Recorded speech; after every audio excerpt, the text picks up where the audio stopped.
Eve teasing এর অপরাধে গ্রামের বিচার সবার মধ্যমণিতে বসে আছি। সবাই রাগি চোখে আমার দিকে তাকিয়ে আছে। এর মধ্যে বিচারক শফিক সাহেব বলে উঠলেন, আজ আমার মতে কোনো সিদ্ধান্ত নিব না। ইফটিজিং এর শাস্তি কি হতে পারে তা আপনারা বিচার সবাই উপস্থিত আছেন, তারাই সিদ্ধান্ত নিবেন।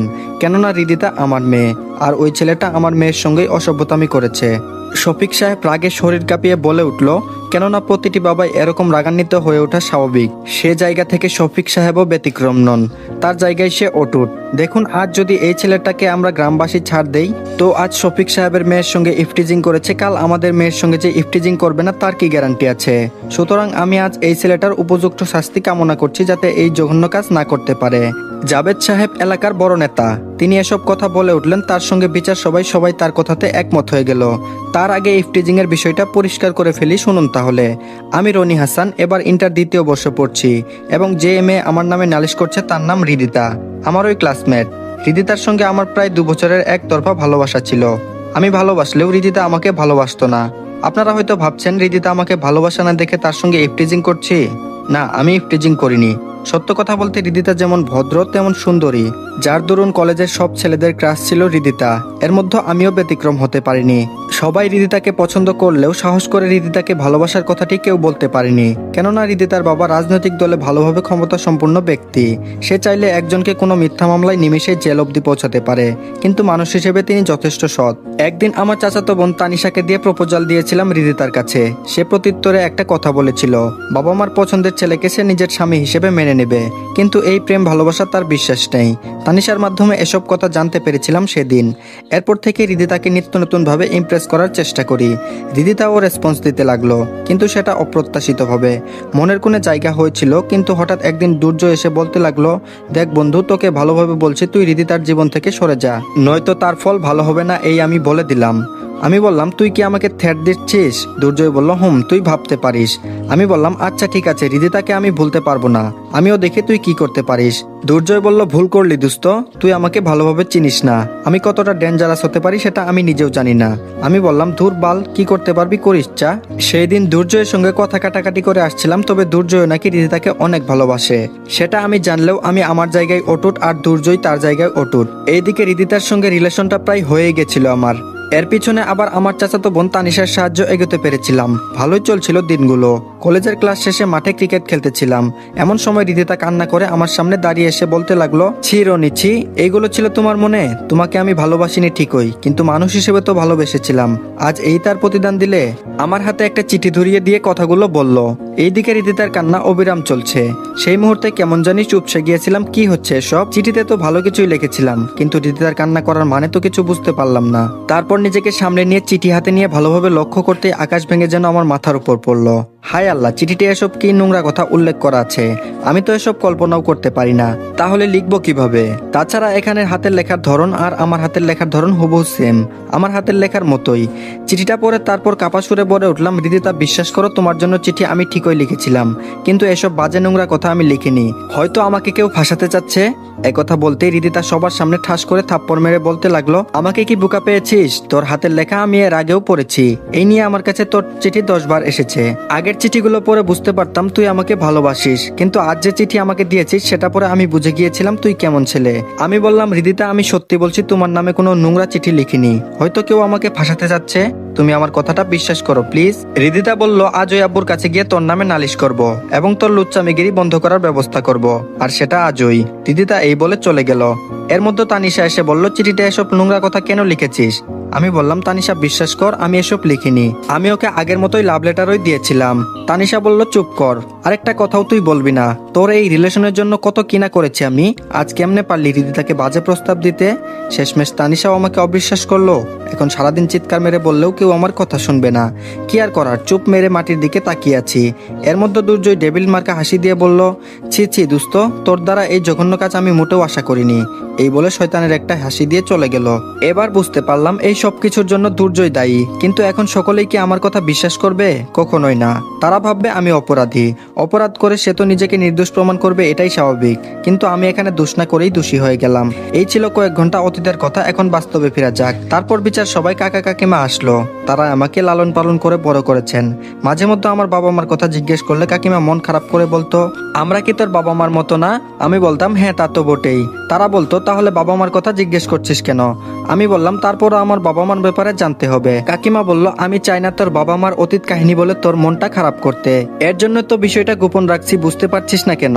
তাছাড়া আমরাও তোকে খুব ভালোবাসি, আমার মেয়ে তানিশার থেকেও তোকে আমরা আদর যত্ন বেশি করি, তাহলে কি অতীতের কথা শুনে মন খারাপ করার কোনো লাভ আছে বল? আমি বললাম আচ্ছা ঠিক আছে, আর জিজ্ঞেস করবো না এসব কথা। ব্যাস, কাকিমা না করার কারণে আমি আর বলতে বাধ্য করিনি, এর জন্য বিষয়টা আজই আমার অজানা। তারপর কাকা কাকিমা তারা বিচার সভায় এসে শফিক সাহেবের দিকে তাকিয়ে জিজ্ঞেস করতেই তারা চিঠিটা তাদের সামনে ধরলো। বেশ, কাকা কাকিমা তারাও নিমেষেই চুপ হয়ে গেল, তাদের মুখের ভাষা যেন হারিয়ে ফেলেছে। শফিক সাহেব তার মেয়েকে ডাক দিয়ে বিচার সভায় উপস্থাপন করলো এবং জিজ্ঞাসা করলো, এই ছেলে কি তোমাকে চিঠিতে বাজে প্রস্তাব দিয়েছে মামুনি? রিদিতা বলল, জি আব্বু, এই ছেলেই। শফিক সাহেব বলল, রহমান এবার তুমি বলো, তোমার ভাতিজাকে কি শাসন তুমিই করবা নাকি আমরাই করব? তাছাড়া গ্রামবাসীরাও দেখুক, তারাও যেন এই ইফটিজিং থেকে বিরত থাকে।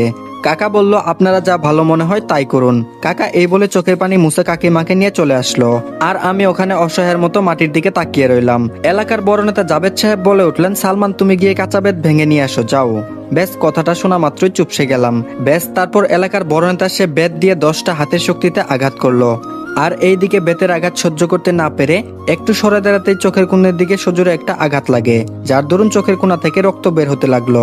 আমার এমন অবস্থা দেখে শফিক সাহেব বলল, জাবেদ ভাই থাক, ও ছোট মানুষ, এবার ওর ভুল বুঝতে পারবে। জাবেদ সাহেব বলল, এই ছেলে যা, রিদিতার কাছে গিয়ে সরি বলবি এবং সেই সঙ্গে গিয়ে এটাও বলবি তার আশেপাশে আর ঘুরঘুর করবি না। তারপর রিদিতার সামনে গিয়ে বললাম, রিদিতা আমার ভুল হয়েছে, আর তোমাকে বিরক্ত করব না। কান্না করে বলে ফেললাম, মায়ের আঘাতগুলো না যতটা কষ্ট পেয়েছি তার থেকে মান সম্মানের সব ধুলোয় মিশিয়ে গেল, সেটা ভেবে চোখ থেকে অজরে জল গড়ছে। আমার এমন করুণ অবস্থা দেখে রিদিতা মাথা নিচু করে ফেললো। সে হয়তো চাইছিল আমাকে শাস্তি দিতে, কিন্তু এভাবে যে সব হয়ে যাবে সেটা রিদিতা কল্পনাও করেনি। বিচার শেষে সবাই চলে গেল এবং রিদিতার বাবা শফিক সাহেব এসে বলল, এই ছেলে তুমি এটা ভেবে নিও না যে আমার মেয়ের সঙ্গে ইফটিজিং করার অপরাধে একটু বেশি শাস্তি দিলাম, এটা কিন্তু না। আমার মেয়ের জায়গায় অন্য মেয়ে থাকলেও আমি সেটাই করতাম। আমি বললাম, আপনাদের বিচারে যা শাস্তি আসছে দিয়েছেন, এখন এসব মানবতার কথা আপনাকে বলতে হবে না। অনেকটা রেগে শফিক সাহেবের মুখের উপর বলে আসছিলাম। উপর দিকে রিদিতা শুধু নীরব দর্শকের মতোই দেখে যাচ্ছিল। এখন আর রিদিতার প্রতি ভালোবাসার বিন্দু পরিমাণ অনুভূতি নেই, যা আছে সব ঘৃণায় পরিণত হয়েছে। কিন্তু আজ একটা বিষয় কোনোভাবেই মেনে নিতে পারছি না। দোষ করলো দুর্জয়, আর সেটা শাস্তি পেলাম আমি। এখন এসব ভেবেই বা কি হবে? দুর্জয় তো রিদিতাকে পাওয়ার জন্য একটা গেম খেলছে।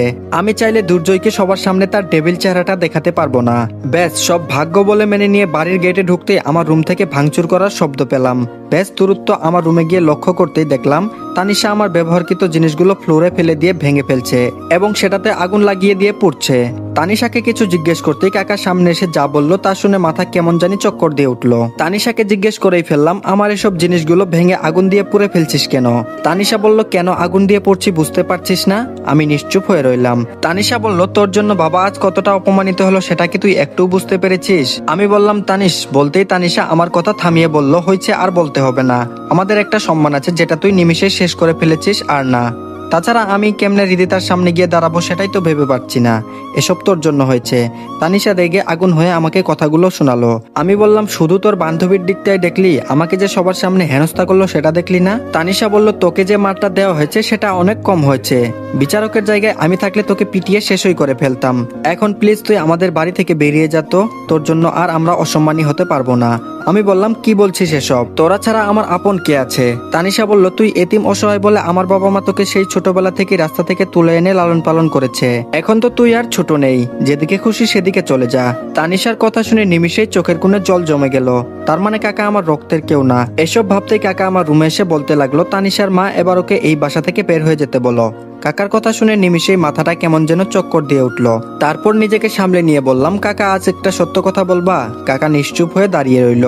আমি বললাম, আমি কি সত্যি এতিম? তোমরা আমার আপন কেউ না? শুনলাম আমাকে নাকি রাস্তা থেকে এনে তোমাদের বাসায় আশ্রয় দিয়েছো, সেটা কি সত্যি? কাকা বলল, হ্যাঁ, তানিশা যেটা বলেছে সেটা সত্যি। আমি বললাম, ও তার মানে আমি তোমাদের রক্তের কেউ না? কাকা বলল, না। এবার বুঝতে পারলাম এর জন্য কাকিমা আমার বাবা মার সম্পর্কে কিছুই জানায়নি। কথাটা শুনে কষ্ট পাবো বলে আমাকে জানায়নি, কিন্তু এমন একটা দিন জানতে পারবো সেটা আমি কল্পনাও করিনি। এসব আনমনে ভেবে যাচ্ছি, এর মধ্যে তানিশা বলে উঠলো, এখন বল কবে আমাদের বাড়ি থেকে বের হয়ে যাবি? সবই তো শুনলি। আমি বললাম চিন্তা করিস না, কলেজ থেকে টিসি নিয়ে তারপর এখান থেকে সারা জীবনের জন্য চলে যাব। আপাতত কটা দিন আমাকে তোদের এখানে থাকতে দে, অনেক তো করুণা করেছিস, এবার না হয় এটাই শেষবারের মতো। এই কথা বলা মাত্রই তানিশা আমার রুম থেকে রাগে হনহন করে চলে গেল। আজ সত্যি নিজেকে খুব একা মনে হচ্ছে, কি থেকে কি হয়ে গেল কিছুই বুঝতে পারলাম না। সবচেয়ে বড় ভুল হয়েছে রিদিতাকে ভালোবেসে তার পিছনে যদি না যাইতাম, আজ আমার এমন পরিস্থিতি মোকাবেলা করতে হতো না। রিদিতাকে যতটা ভালোবাসতাম এখন তার থেকে দ্বিগুণ ঘৃণা করব। অপরদিকে রিদিতার মা বলল, রিদিতা মামুনি খেতে আই। সে কখন থেকে কি ভাবছিস বলতো? রিদিতা বলল, মা কিছু ভালো লাগছে না, যাও তো। রিদিতার মা বলল, কি হয়েছে সেটা বলবি তো? রিদিতা কোনো কিছু না বলেই কান্না করে তার মাকে জড়িয়ে ধরে বলল, মা এখন কেমন জানি নিজেকে অপরাধী মনে হচ্ছে, কিছুই ভালো লাগছে না। রিদিতার মা বলল, ও এই ব্যাপার, তাহলে তোর বাবার কাছে নালিশ করলি কেন? রিদিতা কান্না করে বলল, আমি কি জানতাম বাবা জাভেদ আঙ্কেলকে দিয়ে এইভাবে ওকে মার খাওয়াবে। রিদিতার মা বলল, তোর জাভেদ আঙ্কেল তো মানুষকে কম মারে না, সেটা তো এই এলাকার মানুষ সবাই জানে। আচ্ছা যাই হোক, এখন এসব চিন্তা বাদ দিয়ে খেতে আই। রিদিতা বলল, ওকে যাচ্ছি, তুমি যাও। প্রতিদিনের মতো আজ সকাল 8টায় টেবিলে খেতে বসেছি। এর মধ্যে তানিশা এসে পাশের চেয়ারটা টেনে বসলো। কাকিমা খাবার পরিবেশন করছে। এর মধ্যে তানিশা বলে উঠলো, মা ওকে পোলাও মাংস সব খাওয়াও, ও কথা দিয়েছে সপ্তাহখানেক এখানে থাকবে, তারপর এখান থেকে চলে যাবে। ঠিক বললাম তো?